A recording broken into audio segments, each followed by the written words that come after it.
In the 1940s, you could have bought 100 chappies for 1 rand. When I was in class one, I used to buy one chappies for 10 cents. But today, you can easily pay about 1 rand for two pieces of chappies.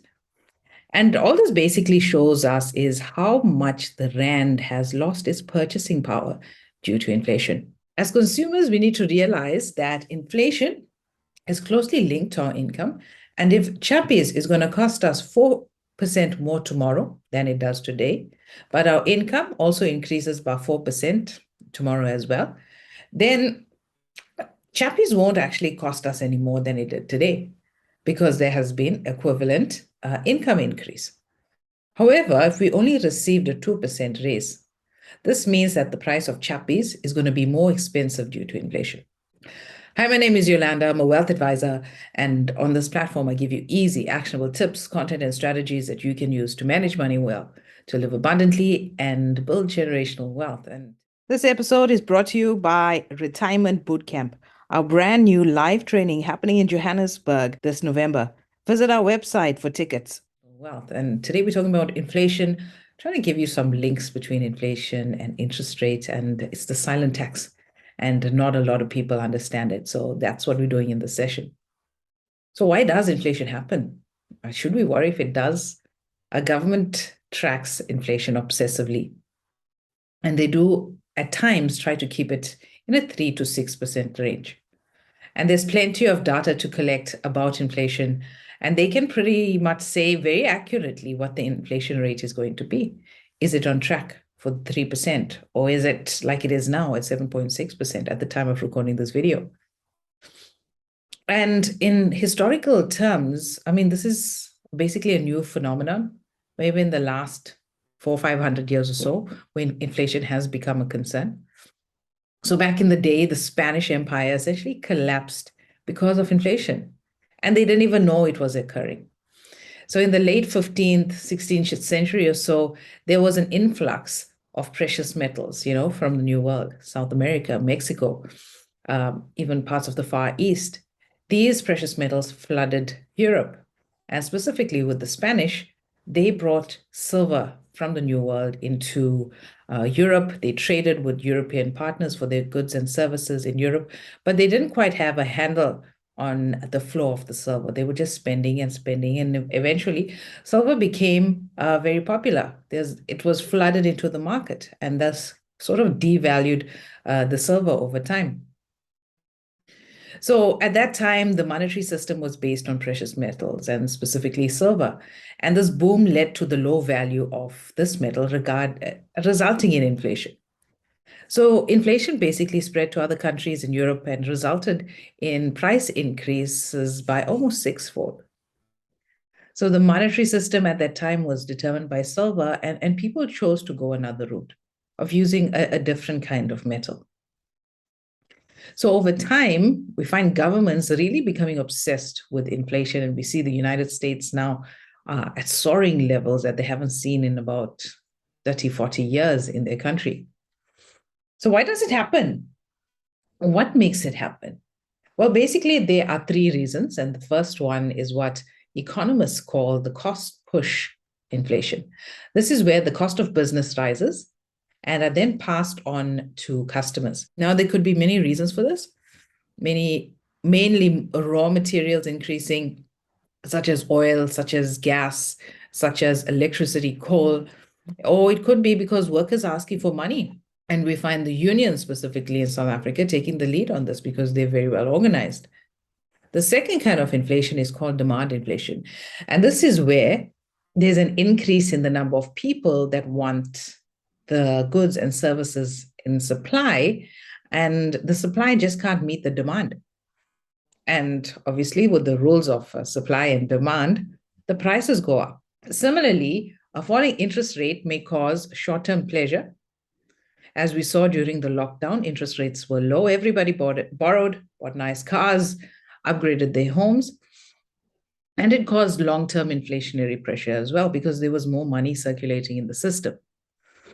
So if interest rates on loans or home finance fall, we become tempted to take out the loan and to buy the things that we can't afford. by paying cash. Okay, so if there is solid demand, for example, with cars and houses, then the prices would naturally pick up.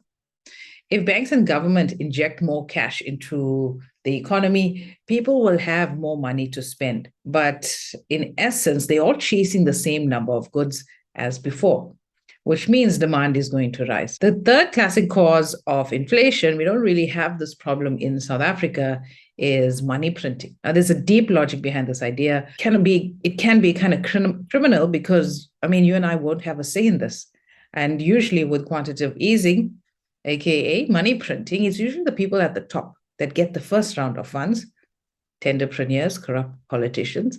They are the ones that will benefit. And by the time it comes down to us, that money is devalued. And that is why it's scary when there's talk of nationalizing the Reserve Bank. It's my feeling, it's my opinion that the nationalization of the Reserve Bank would come.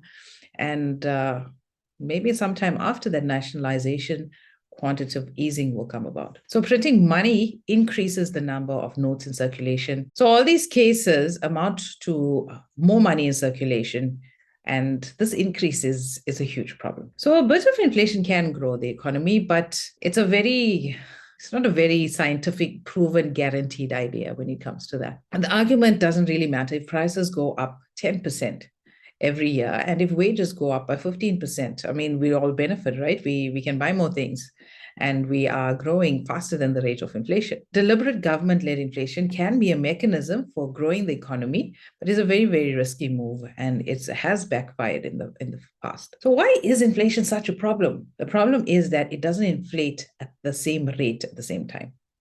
So if everything went up 100% a year, and so did everybody's income, I mean, no problem, we would be fine.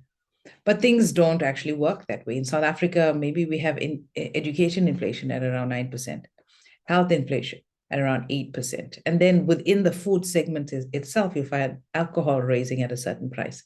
Meat will raise at a certain price. Rising inflation rates are kind of diminishing when you're somebody who's a saver, because those inflation rates are just wiping out the money that you're saving. It's wiping out the buying power that you have. Inflation reflects its instability in the world and of life itself, because prices rise because we can't keep this complex system of the economy under control. I mean, there's just so many things happening at one time. There's wars, there's corruption, there's droughts, there's political instability, there's high taxes, there's low taxes, there's exchange rates, there's cryptocurrency.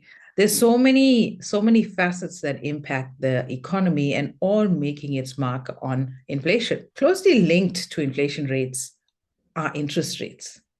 And when the South African Reserve Bank raises interest rates, it's big news. And everybody's hating on the banks, but what they're really trying to do is pull down inflation, and they do that by raising the interest rates. And we're in for a couple of more rises to bring down. We're at a very high rate of inflation right now, so the Reserve Bank is going to be hiking the interest rate. And when that happens, it sends ripples through the economy. You can sink consumer confidence. That's happening now. We see retail spend is really low. It results in fewer jobs, and that's something that we struggle on a normal day. Okay, so rising interest rates just doesn't help our cause here, because we're seeing fewer jobs, lower wages. This can cause share prices to fall as well. And if they go too far, too fast, it can tip the economy into recession. So why does the Reserve Bank raise interest rates? So let's start with the basics. All right, if you borrow money, you'll have to pay back a little extra to make it worthwhile for the lender. Okay, so if you are a good, trustworthy person, you're making your payments on time, you're going to get a pretty decent interest rate. But if you don't, you might not get a good interest rate. It might be a little bit higher, so it depends on your personal risk. But if you are somebody who's saving in interest-bearing investments, you want the highest rate possible. But we all are working on the one interest rate, right? And we all trying to make money or not lose as much money based on this one rate. See it as a reward for leaving money in your account. But the size of the reward depends on the circumstances. And we have tons of banks in South Africa, all of which have different levels of lending. So it's important for you to go and do your homework when it comes to the rate of borrowing, or even if you're somebody who chooses bank investments, You got to keep on checking where you're going to get the best rate. So the South African Reserve Bank is like the bank for banks. We can't do business with the Reserve Bank as an individual. And the Reserve Bank, they have this mandate to literally control inflation. And their target range is around 3 to 6%. So most people have their home finances in South Africa with variable interest rates. And if you got a variable rate where the interest is linked to the central bank interest rate, then high interest rates mean that you're paying more on that home finance, and lower interest rates obviously means that you're spending less. But because you're going to be paying more because the bank is raising the interest rates, you've got less money to spend elsewhere, less on eating out, less on doing fun stuff that you like to do with your friends, with your family. So less spare cash means households will be spending less. Businesses will be spending less. They'll be wary of making price rises in terms of their goods and their services. And this ideally should be lowering inflation because less money is changing hands. When interest rates rise, then business will find it more expensive to borrow and to invest, to expand their businesses. And this generally means less economic activity. It might mean fewer jobs, less wages, less money for households, and it's a whole cycle of things, including consumer confidence, which suffers during this time. If inflation stays very high for too long, it's a problem as well, because higher prices means employees need higher wages.